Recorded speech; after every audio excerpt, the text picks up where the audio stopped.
Assalamualaikum warahmatullahi wabarakatuh. Innal hamdalillah nahmaduhu wa nasta'inuhu wa nastaghfiruh wa na'udzu billahi min shururi anfusina wa min sayyiati a'malina. May yahdihillahu fala mudilla lahu wa may yudlil fala hadiya lahu. Asyhadu an la ilaha illallah wahdahu la syarika lahu wa asyhadu anna Muhammadan abduhu wa rasuluhu la nabiyya ba'dah. Allahumma shalli wa sallim wa barik ala Muhammadin wa ala alihi wa sahbihi ajma'in, amma ba'du. Qala Allah ta'ala fil Qur'anil Karim, a'udzu billahi minasyaitonir rajim. Ya ayyuhalladzina amanu ittaqullaha haqqa tuqatih wa la tamutunna illa wa antum muslimun. Wa qala sallallahu alaihi wasallam, fa in asdaqal hadits kitabullah wa in afdalal huda nabi sallallahu alaihi wasallam wa syarrul umuri muhdatsatuha wa kullu muhdatsatin bid'ah wa kullu bid'atin dhalalah wa kullu dhalalatin finnar. Bapak Ibu jemaah sekalian yang rahmati Allah Subhanahu wa taala, alhamdulillah pada kesempatan malam hari ini kita melanjutkan kembali kajian HPT, Himpunan Putusan Tarjih Muhammadiyah. Kita sedang membahas bab iman. Pertemuan yang lalu sudah sampai beriman kepada kitab-kitab Allah. Untuk pertemuan kali ini yang membawa kitab HPT jilid 1, silakan dibuka halaman 18. Al-imanu bir-rusuli, beriman kepada rasul-rasul. Rasul itu jamak dari rasulun. Rasulun itu satu, kalau rusulun, rasul-rasul banyak. Berarti mengimani para nabi dan para rasul bukan hanya satu nabi saja, tapi seluruh nabi-nabi Allah harus kita imani, kita yakini. Hal ini berbeda dengan sebagian keyakinan agama yang lain. Ada yang mengakui satu kenabian tetapi menolak nabi yang lain. Orang-orang Yahudi hanya mengakui nabi-nabi dari kalangan Bani Israel saja, tapi dia menolak kenabian Nabi Muhammad SAW. Tapi kalau kita, kaum muslimin, umat Islam, kita diajarkannya mengimani semua para nabi dan para rasul. Sehingga di sini tarjih merumuskan judulnya Al-imanu bir-rusuli. Nah, jadi sudah kelihatan dari judulnya iman kepada rasul-rasul. Jadi bukan hanya kepada rasul kita Nabi Muhammad SAW saja, tapi semua para nabi, para rasul pun wajib kita imani. Yajibu alaina an nu'mina bi anna Allah al-hakima arsala rusulan. Kita wajib mengimani bahwasanya Allah al-hakim, Allah yang maha bijaksana, arsala rusulan. Jadi Allah telah mengutus beberapa rasul.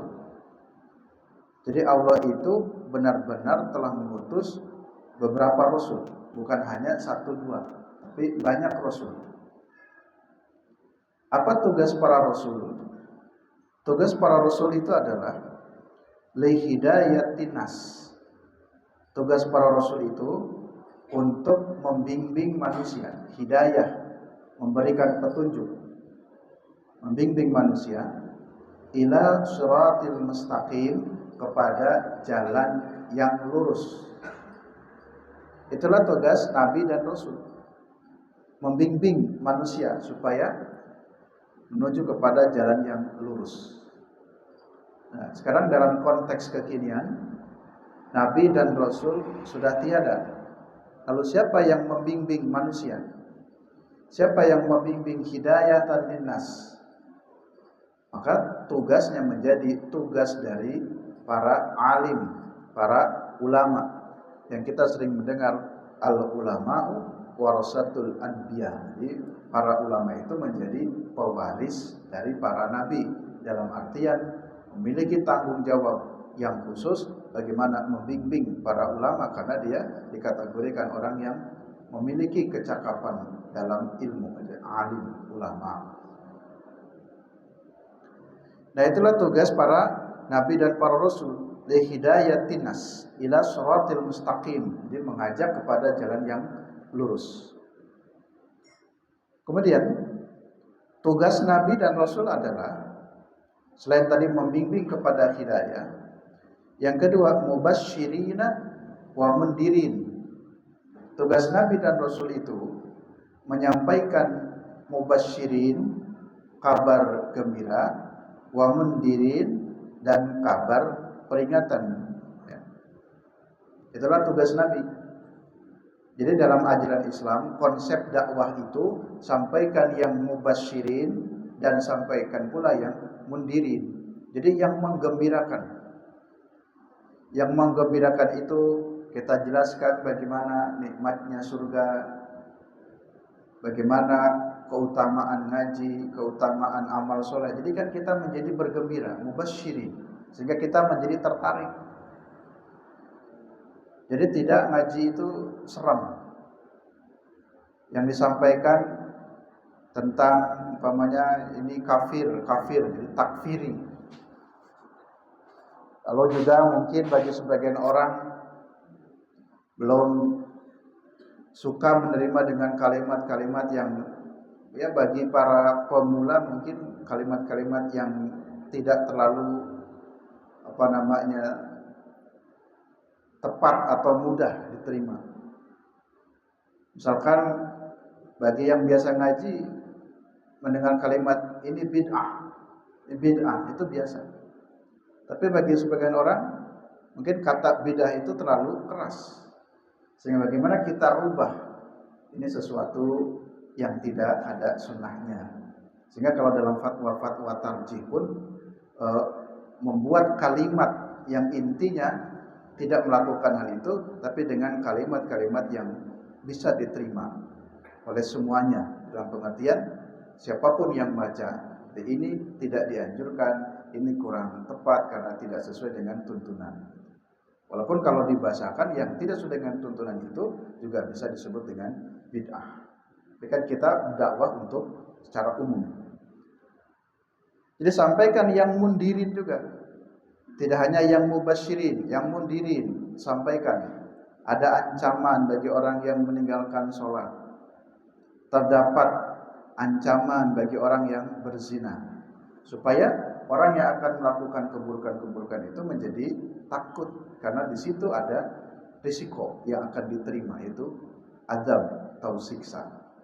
Nah, itulah tugas para nabi dan para rasul, dan sekaligus menjadi tugas kita semua menyampaikan mubasyirin dan menyampaikan mundirin.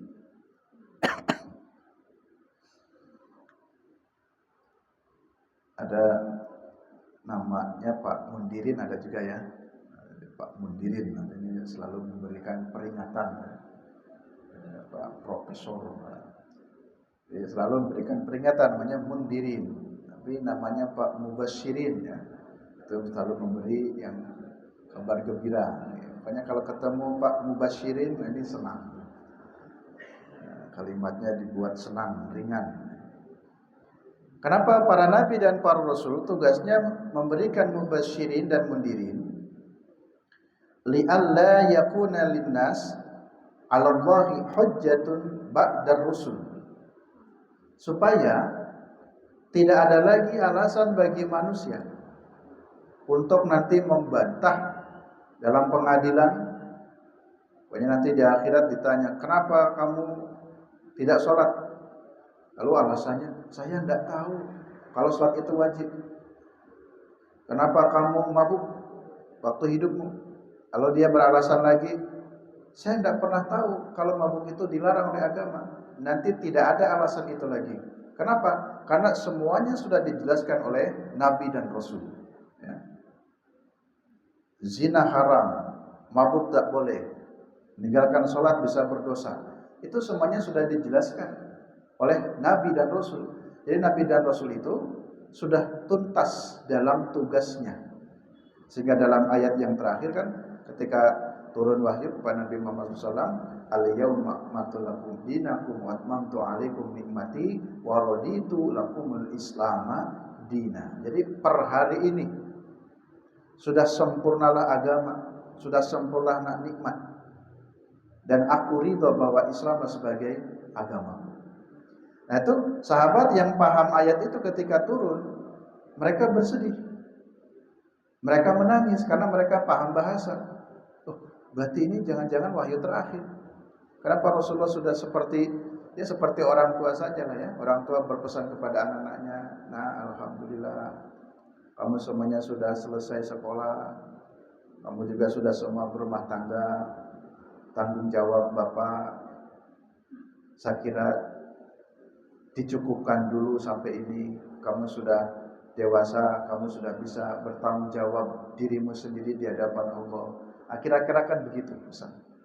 Di agama ini sudah sempurna, sudah semuanya dijelaskan oleh para nabi, para rasul. Tidak ada satupun ajaran Allah yang disembunyikan, sehingga nanti di akhirat tidak ada lagi li'alla yakuna linasi 'ala Allahi hujjatun ba'da rusul. Ya, tidak ada hujjah, tidak ada dalil, tidak ada alasan-alasan argumentasi apapun. Kami tidak tahu kalau ini dilarang, kami tidak tahu, tidak ada. Karena semuanya sudah dijelaskan oleh Rasul. Jadi Rasul pun dalam pertanggungjawabannya akan mengatakan, sudah kami sampaikan semuanya ya Allah, tugas-tugasku. Karena agama ini sudah lengkap dan sudah sempurna, maka tidak ada lagi penambahan ajaran agama.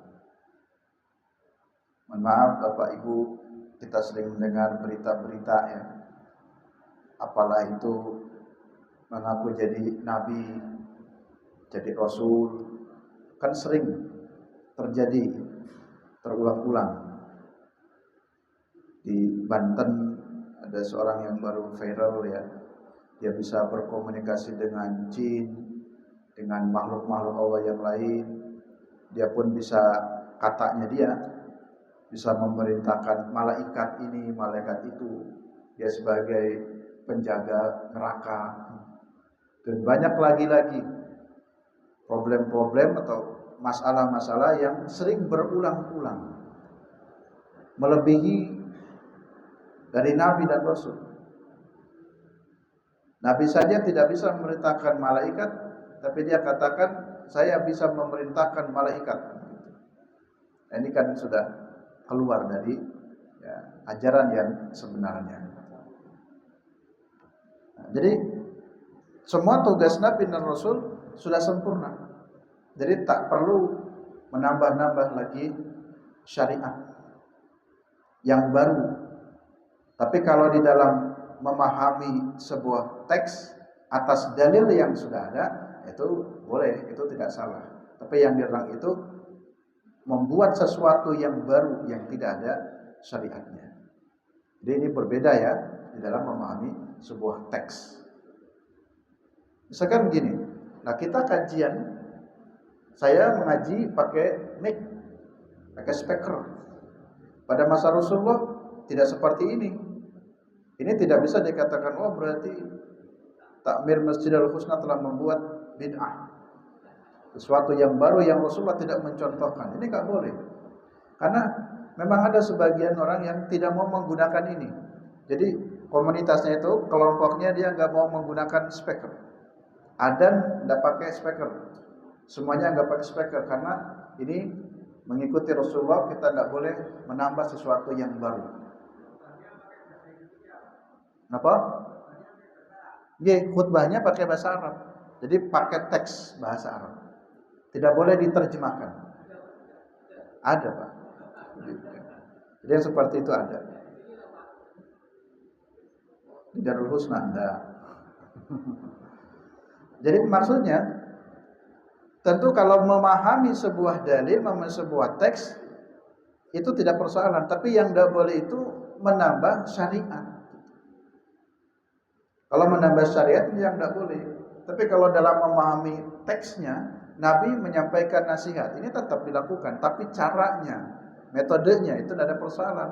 Pakai mika, pakai masjidnya pun mungkin berbeda, tempatnya mau di ruangan kelas, di ruangan apa, intinya menyampaikan ajaran, itu tidak ada persoalan. Tapi yang dilarang di sini adalah membuat syariat yang tidak ada syariat itu. Baik. Kemudian yang berikutnya, war-rusulu hum basyarun mithluna. Para rasul, para nabi dan para rasul, mereka itu semuanya basyarun, manusia biasa. Misluna, seperti kami ini. Ya. Jadi Tarjim Muhammadiyah berpendapat bahwa para nabi dan para rasul itu ya sama seperti manusia biasa pada umumnya. Tentu ini dalam hal biologis. Artinya ya'kuluna wa yashrabuna wa yamsuna fil aswaq. Jadi para nabi dan para rasul pun mereka makan, mereka minum seperti kita. Jadi kita pun yang bukan nabi makan, saat lapar ya kita makan, ketika haus ya kita minum.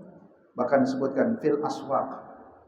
Nabi pun berjalan-jalan ke pasar, sama seperti umumnya manusia biasa, basyarun. Jadi jangan dibayangkan kalau sudah statusnya nabi seperti dewa yang tidak membutuhkan makan, tidak membutuhkan minum, tidak. Jadi nabi seperti kita secara biologis ya, membutuhkan makan, membutuhkan minum. Nabi juga tidur, nabi istirahat, nabi beraktivitas. Itu yang dimaksud dengan basyarun. Manusia seperti kita yang butuh makan dan minum serta pada umumnya kebutuhan manusia lainnya. Seperti ada dalil tentang itu. Nah ini dalam surat Al-Kahfi ya. Qul innama ana basyarun mislukum yuha ilayya. Katakanlah innama ana.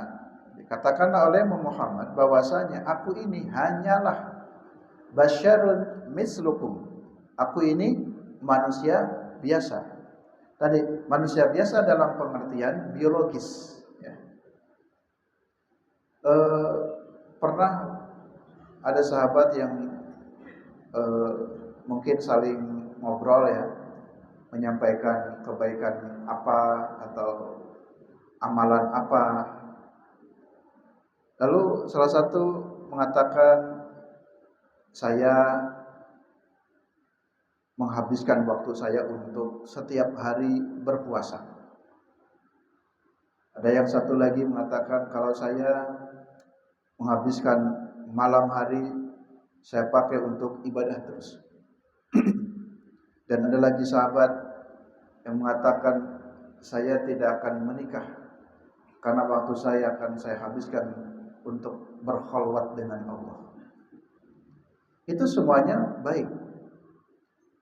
Tapi Nabi mengatakan, ya kamu jangan begitu.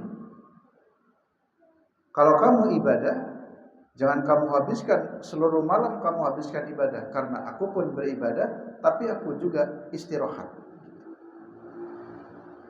Walaupun tujuanmu benar ingin menghabiskan waktu untuk beribadah dengan Allah sehingga kemudian tidak mau menikah, itu juga salah. Karena aku pun juga menikah. Jadi jangan dibayangkan atau dianggap sesuatu yang baik itu yang terus seluruh waktunya dipakai untuk ibadah. Itu juga tidak tepat konsepnya. Kenapa? Karena Nabi pun beribadah, tapi Nabi beristirahat. Nabi beribadah, Nabi juga menikah. Nabi beribadah, tapi ada waktu untuk istirahat. Nah, jadi begitu. Nah, itulah yang dimaksud innama ana basyarun mislukum. Ya, saat makan, minum, istirahat. Tapi tentu yang membedakan kita dengan Nabi, kalau Nabi itu yuha ilayya, diberikan wahyu kepadaku, kepada Nabi maksudnya. Kalau kita manusia biasa, makan, minum sama, tapi kita yang bukan Nabi, bukan Rasul, tidak diberikan wahyu. Itu bedanya. Qul innama ana basyarun mislukum, aku nabi seperti kalian manusia biasa, tetapi yuha ilayya. Nah, itu bedanya. Kalau nabi diberi wahyu, selain nabi tidak mendapatkan wahyu. Sehingga kalau ada orang per hari ini masih ngaku-ngaku jadi nabi, mendapatkan wahyu, jelas ini salah. Karena wahyu sekali-kali tidak akan turun kecuali hanya kepada nabi dan rasul. Dan ketahuilah tidak akan ada lagi nabi dan rasul, karena Nabi Muhammad SAW sebagai penutup para nabi dan para rasul. Ya. Tidak boleh terpukau, tertarik dengan ajaran-ajaran yang selalu muncul berulang-ulang, ngaku jadi nabi, pengikutnya juga banyak. Ya. Dalam tadi kasus yang saya singgung, ya, mohon maaf ya, saya menyebut nama Mama Gufron ya, yang Bapak bisa ngikuti. Itu saking fanatiknya itu pengikut, dalam salah satu ceramah dia katakan, nanti Bapak Ibu tenang saja. Kalau nanti ditanya di akhirat, man rabbuka? Jawab saja, Gufron. Siapa Tuhanmu? Jawabannya, Gufron. Man nabiyuka? Siapa nabimu? Jawab saja, Gufron. Berarti kan kalau pengikutnya masih banyak, berarti ngaji bab tauhidnya, ngaji bab akidahnya, ngaji bab al-imanu birusulnya, ini tidak tuntas. Kita kan pernah mengkaji dalam beberapa hal konsep tauhid. Man nabiyuka? Siapa nabimu? Nabi kita Nabi Muhammad SAW. Man rabbuka? Siapa Tuhanmu? Jelas Allah jawabannya. Tapi masih ada yang mengajarkan, kalau ditanya nanti oleh malaikat man rabbuka, jawablah nama gurumu itu. Ini kan suatu yang sudah menyimpang dari ajaran, ya. Nah, kalau kita berbicara syahadat, syahadat itu kan ada dua macam. Pertama disebut dengan syahadat tauhid, yang kedua syahadat rasul. Masing-masing memiliki rukun atau syaratnya. Dalam rukun syahadat tauhid ada nafyun, ada isbat. Nafyunnya pada kalimat la ilaha, tidak ada Tuhan. Tuhan itu tidak ada. Itu namanya nafi. Kita harus meniadakan semua bentuk-bentuk Tuhan karena Tuhan tidak ada. Tapi kemudian rukun yang kedua diisbatkan illallah. Tuhan satu-satunya adalah Allah. Berarti selain Allah tidak ada Tuhan. Nah, itu namanya rukun syahadat tauhid. La ilaha illallah. Kalau di dalam syahadat Rasul ada dua kata kunci pula. Dalam syahadat Rasul ini, wa asyhadu anna Muhammadan abduhu wa rasuluhu. Ada dua kata kuncinya, abduhu wa rasuluhu. Kita bersaksi, kita mengimani bahwa Nabi Muhammad itu pertama abdun. Abdun itu hamba. Hamba ini tadi yang terkait dengan manusia biasa seperti kita. Maka sekalipun itu Nabi, tidak boleh berlebih-lebihan, yang disebut dengan ghulu. Kepada Nabi saja tidak boleh, apalagi kepada yang bukan Nabi. Harus disadari bahwa bagaimanapun juga Nabi Muhammad itu seorang abdun. Abdun itu seorang hamba. Karena yang lebih tinggi adalah Allah. Lalu yang kedua, wa rasuluhu, ya. Jadi wa asyhadu anna Muhammadan abduhu wa rasuluhu. Yang kedua, rasul.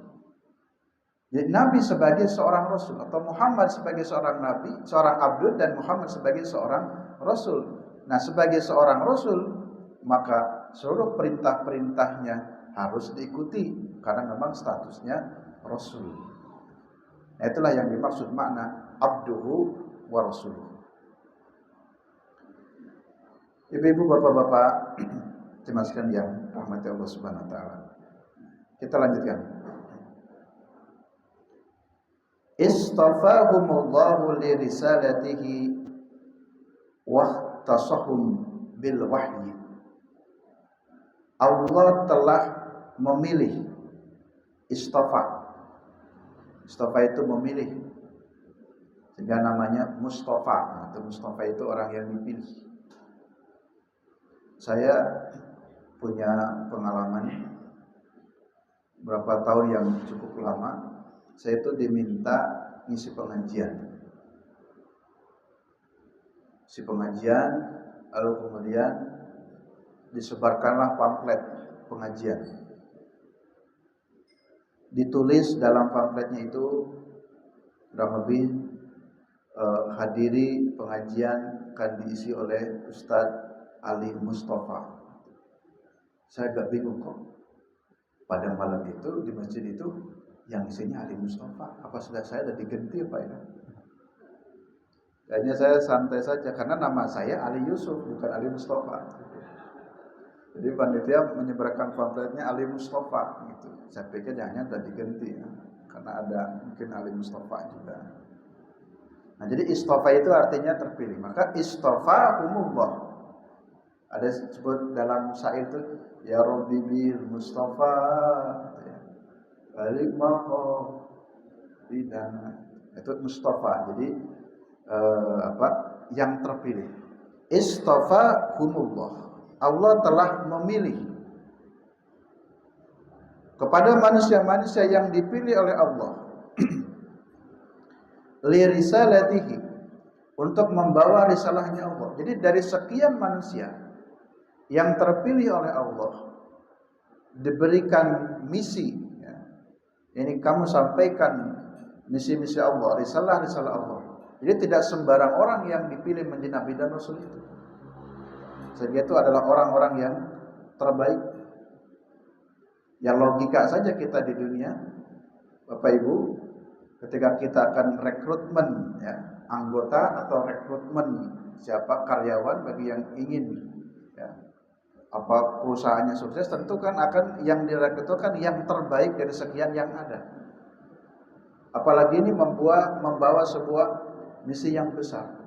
Tentu manusia yang ada di muka bumi yang akan dipilih oleh Allah adalah orang yang terbaik. Sehingga istafahumullahu li risalatihi wa tasahum bil wahyi, yang diberikan kekhususan kepada orang yang dipilih itu dengan wahyu ya. Jadi wahyu itu khusus diberikan oleh Allah kepada para nabi dan para rasul melalui perantara malaikat Jibril. Karena wahyu itu khusus, sehingga selain wahyu itu tidak bisa dan tidak boleh dijadikan sebagai pegangan, sebagai dalil. Misalkan mimpi, itu enggak boleh, kecuali mimpi yang terjadi kepada nabi dan rasul. Itu ru'yatus shadiqah, karena wahyu itu terkadang dalam bentuk mimpi. Misalkan yang paling konkret, wahyu yang turunkan kepada Nabi Ibrahim itu dengan cara melalui mimpi. Dalam mimpinya itu menyembelih anaknya, disuruh menyembelih anaknya. Nah, itu mimpi kepada Nabi dan Rasul, itu wahyu. Tapi kalau mimpi terjadi bukan kepada Nabi dan Rasul, bukan wahyu. Sehingga tidak boleh dijadikan dasar hukum, pegangan. Kasus yang sekarang juga masih dibicarakan itu kasus Vina Cirebon, Pak ya. Itu kasus pembunuhan Vina. Ada satu hal yang menarik. Kasus Vina setelah 8 tahun yang lalu baru ramai lagi, dibicarakan lagi. Salah satunya menjadi viral karena ada film tentang Vina. Dan salah satu yang menarik dari film itu adalah katanya roh orang meninggal dunia nih, roh si Vina yang sudah meninggal dunia merasuki kepada temannya. Siapa temannya ini? Linda. Lalu diceritakan dalam rasuknya itu, dalam mimpinya dan macam-macam, bahwa yang membunuh ini si A, si B, si C umpamanya. Sampai direkam suara kerasukannya itu. Itu tidak bisa dijadikan dalil. Oh, berdasarkan mimpi, saya bermimpi ditemui oleh rohnya Vina bahwa yang membunuh si A, si B. Itu nggak bisa jadi dalil. Karena mimpi yang terjadi bukan kepada para nabi dan para rasul tidak bisa dijadikan dasar. Ya. Dijadikan sebagai alat bukti, menurut saya juga nggak boleh. Itu nggak kuat alat bukti, apalagi ini dari dasar kerasukan. Kerasukannya sudah jelas itu dari siapa? Itu dari syaitan. Mimpi saja, saya bermimpi ditemui oleh rohnya si fulana yang dia bilang yang membunuh saya adalah si B umpamanya. Itu nggak bisa juga jadikan dasar. Jadi jangan mengikuti dasar mimpi karena itu tidak bisa jadi hujah. Kecuali mimpi yang terjadi para nabi dan rasul. Wahum shadiquna umana'un muballighuna risalatah futana'un yafhamuna wa yufhimun. Para rasul itu, nabi dan rasul itu, khususnya kita, nabi terakhir ya, Nabi Muhammad SAW, diberikan sifat-sifat yang terpuji. Yang pertama, shadiqun. Shadiq, sidik, benar, dipercaya. Nabi tidak mungkin berbohong. Walaupun ketika Nabi berdakwah, umat manusia saat itu menuduh Nabi tukang sihir lah, Nabi pendusta lah. Tapi ditegaskan bahwa semua Nabi dan Rasul itu memiliki sifat shadiqun, sidik, benar. Kemudian umana'un, terpercaya. Nabi itu amanah, terpercaya. Sehingga istilah kalau kita belajar tentang konsep bid'ah, kata Imam Malik, kalau ada orang melakukan atau membuat satu syariat yang Nabi tidak mengajarkannya, berarti dia sama dengan sudah menuduh kepada Nabi. Nabi menyembunyikan risalah Allah. Karena ada risalah yang belum disampaikan oleh Nabi, sehingga kita adakan itu syariat yang baru. Jadi tidak mungkin kalau Nabi menyembunyikan risalah, karena sifat Nabi itu umanah atau amanah, ya. Mesti amanah. Kemudian yang ketiga, muballighuna risalata, menyampaikan risalah. Ya. Jadi tabligh, sidik, tabligh, amanah, ditabligh, sifatnya menyampaikan. Kemudian futanaun, fatonah. Fatonah itu cerdas. Tidak ada nabi yang bodoh. Nabi itu cerdas. Mohon maaf, ketika bicara Nabi Muhammad SAW, seorang yang ummi. Ummi itu tidak bisa baca, tidak bisa tulis. Itu tidak bertentangan dengan sifat fatonahnya Nabi. Fatonah itu cerdas. Ketika Nabi tidak bisa membaca, tidak bisa menulis, bukan berarti maknanya Nabi bodoh. Loh, kalau begitu nabinya umat Islam ummi itu bodoh. Enggak juga. Konteksnya berbeda. Jadi Nabi tidak bisa membaca dan menulis, iya. Tapi bukan berarti Nabi bodoh, karena Nabi itu futona, cerdas. Nabi cerdas. Coba kita lihat, ada simba-simba kalau disuruh nulis nggak bisa. Tapi beliau cerdas. Ngitungnya pinter. Bapak Ibu pakai kalkulator ngitung, tapi simba ke tukang dagang itu ya, bla bla bla gini 2.000, 3.000, 10.000 tanpa seperti tidak dihitung gini, itu cerdas juga. Kekuatan hafalannya. Ingat, walaupun mungkin simbah kita yang dulu nggak bisa menulis, nek suruh nulis nggak bisa, suruh baca nggak bisa. Tapi bukan berarti maknanya bodoh. Jadi jangan salah dalam memahami sifat ummi dengan fatonah.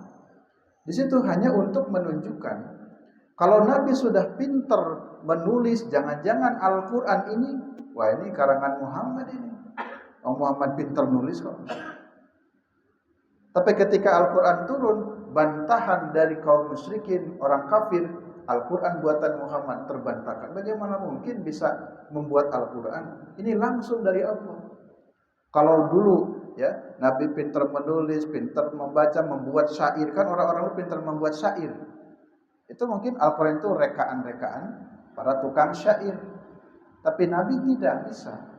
Karena untuk menunjukkan Al-Quran yang dibacakan oleh Nabi, Al-Quran yang disampaikan Nabi itu betul-betul murni, orisinil dari Allah Subhanahu wa Ta'ala. Kalau Bapak sudah pinter membaca, menulis, pinter bahasa Arab, lalu kan bisa menulis, bisa ngarang itu. Kayak itu yang di Banten itu makola. Kan kalimatnya makola ya, coba baca di YouTube itu. Di ngarang nanti. Nah, jadi sifat Nabi adalah futona atau fatona, cerdas ya. Kemudian berikutnya, bisa kurang berapa menit Pak ya? 7. Baik, saya lanjutkan. Bertanya? Baik, monggo Pak. Terima kasih. Ada pertanyaan tentang mimpi. Tadi saya mengatakan bahwa mimpi yang terjadi kepada Nabi dan Rasul itu mimpinya pasti benarnya, dan itu menjadi dalil, jadi petunjuk, karena mimpi itu menjadi bagian dari bentuk wahyu. Tapi mimpi yang terjadi kepada selain Nabi ini kalau kemungkinan benar dan tidaknya, mungkin bisa benar, mungkin bisa keliru. Itu namanya sebut dengan takwil mimpi. Ada takwil mimpi ya. Tetapi para ulama bersepakat bahwa hasil mimpi itu tidak bisa dijadikan sebagai dalil. Tapi kalau istilah petunjuk itu mungkin saja benar. Seperti tadi, mohon maaf saya memberikan contoh. Ada orang kerasukan, rohnya si Vina, dia bercerita, bisa jadi benar Pak. Benarnya kenapa? Ya mungkin kan ada jin kan lihat di situ. Ada jin yang lihat kilo.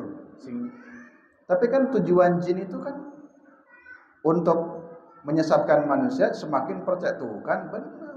Yang saya katakan itu benar, ternyata yang membunuh itu.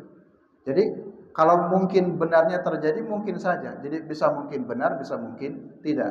Tetapi bukan untuk menjadi dalil pedoman di dalam memutuskan. Dalam pedoman hukum, para ulama sepakat itu tidak bisa dijadikan pedoman hukum. Dalam kasus mungkin yang di kepolisian, kejaksaan, itu tidak bisa dijadikan sebagai alat bukti untuk menghukum seseorang karena berdasarkan informasi mimpi. Tapi kalau mungkin juga benar juga, memang bisa ada kemungkinan, mungkin benar, mungkin juga salah dari hasil mimpi itu. Mungkin begitu Pak Andi. Baik, begitu Pak Andi. Ya. Nanti ada lagi yang disebut dengan istilah karomah, ya. Jadi ulama-ulama atau orang-orang yang soleh. Memang ada juga yang disebut dengan istilah takwil mimpi Pak ya. Jadi ada yang disebut dengan takwilnya mimpi, termasuk pada masa Nabi Yusuf ya. Ada orang yang bermimpi sapi, 7 ekor sapi kurus-kurus dan 7 ekor sapi gemuk-gemuk, lalu dicarikan para pentakwil, lalu Nabi Yusuf diberikan kemampuan untuk mentakwilkan maksud dan seterusnya, yang ini penjelasan dalam surat Yusuf. Tapi kesimpulannya tetap dalam panduan hukum, mimpi tidak bisa dijadikan dalil hukum. Gitu. Yang terakhir di sini sebutkan wa minar rusulu alladzina warada asma'uhum fil Qur'an wa hum Adam, Idris. Di dalam Al-Qur'an telah disebutkan secara langsung nama-nama nabi yang Allah yang menyebutnya langsung. Ada Adam, Idris, Nuh, Hud, Saleh, Ibrahim dan seterusnya yang kita kenal 25. Tetapi wa minhum man lam yaksushum Allahu alaina.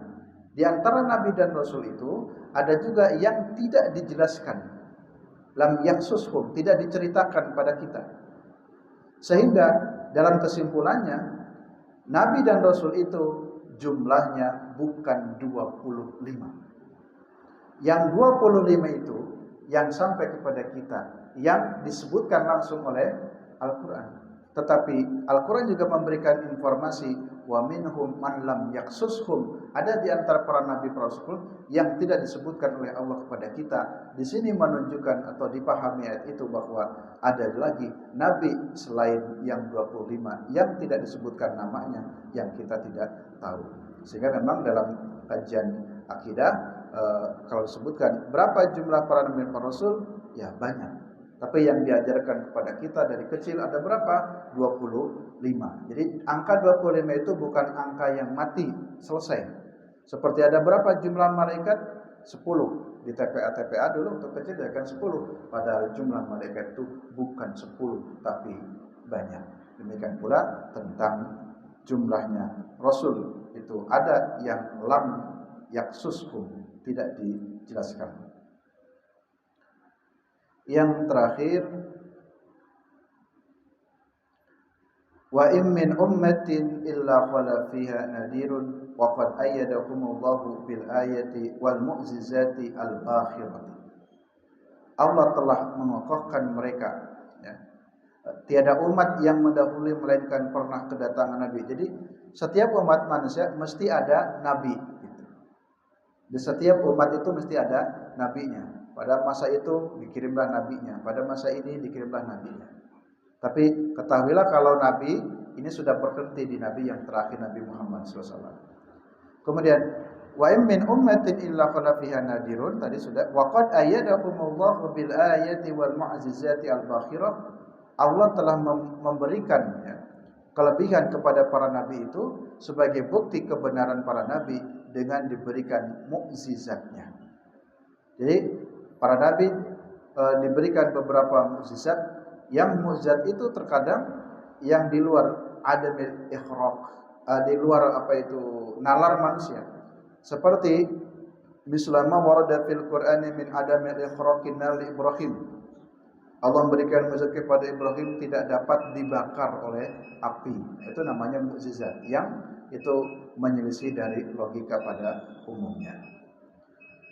Ibu-ibu, bapak-bapak dimasikan yang rahmati Allah Subhanahu wa taala, demikian kajian HPT untuk kesempatan kali ini.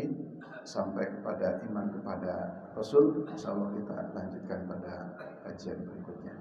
Kurang lebihnya mohon maaf. Billahi taufiq wal hidayah. Assalamualaikum warahmatullahi wabarakatuh.